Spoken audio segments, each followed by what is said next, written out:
Good morning. It's Chris Robinson, Robinson Ag Marketing, with today's pre-opening grain and livestock comments for the 18th day of March. Look ahead to the 27th. That'll be the celebration of agriculture. We'll find out how much they're going to increase the blend for biodiesel. Markets are already priced in a pretty big chunk of that. If you look at bean oil, right? Bean oil's at almost a 3-year high, 30-month high. I put that in my letter last night. If you're not getting my letter, if you'd like to find out what I'm looking at, what I'm talking about, robinsonagmarketing.com. I'm looking at the beans, right? We had the big January to crude oil high spike, right? If you look at new crop beans, 10.55 to 11.73, a $1.20 rally. We've given back a bit of that, about 38 to 40% of it. We're sitting right here, this 11.30 level. Uh, it seems to be very big. 11.15 will be even bigger. That will be halfway back. If I'm an end user that made sales, or excuse me, if I'm an end user that needs, upside protection, or if I'm a producer that made sales up there on that spike, we are, you know, um, 50, 60, 70 cents off that uh, rally, right? So that may be a situation where you're like, I sold those beans, but I'm still concerned that we might get a summer rally. This might not be a bad area to re-own any sales that you made. I'm not calling a bottom. I'm not, I can't promise you that you put calls in here and then the next thing you know, we're back down under $11 beans. But it might not be a bad thing to think about because at the end of the month, we've got planning intentions. So we have the meeting on the 27th. We have the planning intentions on the 31st. So that may be an opportunity to, set a hedge beforehand. So whatever your biggest business risk is, like if you're telling me you're growing 100,000 bushels and you've sold 10,000, I'm not worried about the 10,000 that you sold that you make sure you've got calls on. I'm more concerned about the 90,000 that you don't have sold, right? That's a bigger business risk. But just from a risk management standpoint, if you made those sales, or if you made more than, 30, 40%, you're like, oh, you know, what happens now if we rally? This pullback is not a bad place to take a look at re-owning something if you need to. But again, protect your bigger business risk.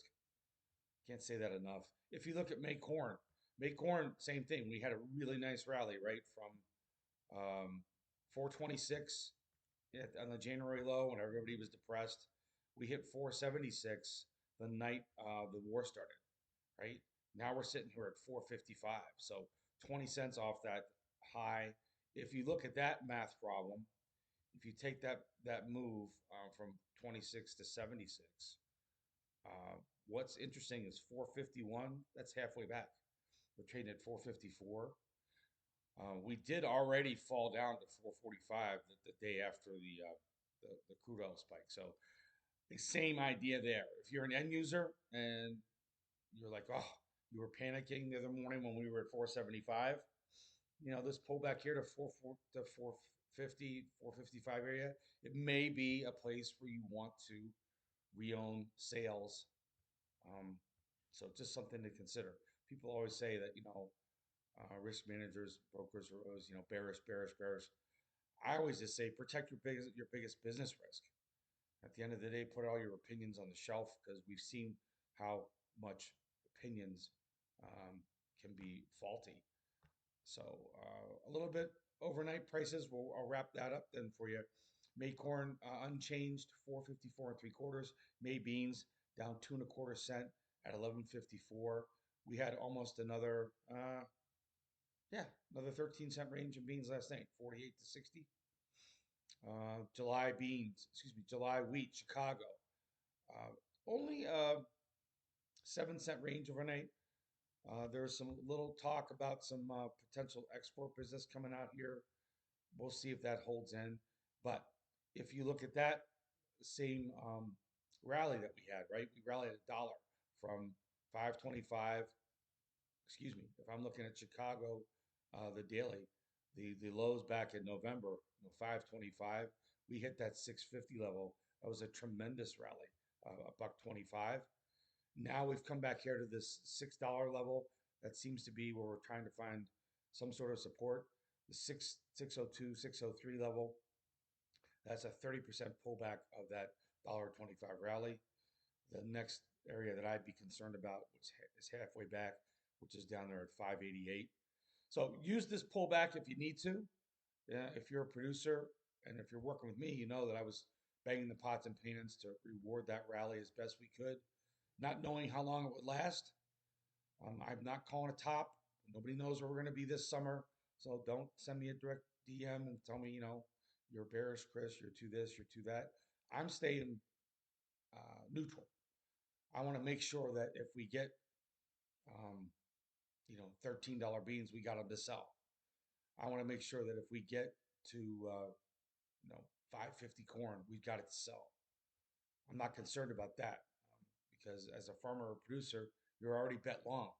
What I'm concerned about is being here 3 months from now and being back down where we were in January, and everybody, sitting in the corner with tears in their eyes.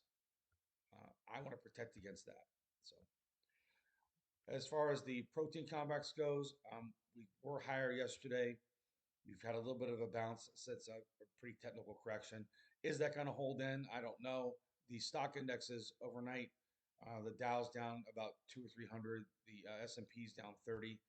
You've got to get used to 500-point moves, 1,000-point moves in the Dow. If that's going to shake you out of your saddle, you need to reconsider what your risk is, and especially when you're looking at the Dow. We had a tremendous rally from last April in the Dow. The Dow went from, excuse me, I look at the S&P 500. We went from 48.32, right, to 70.43. That was a 45% gain in 11 months.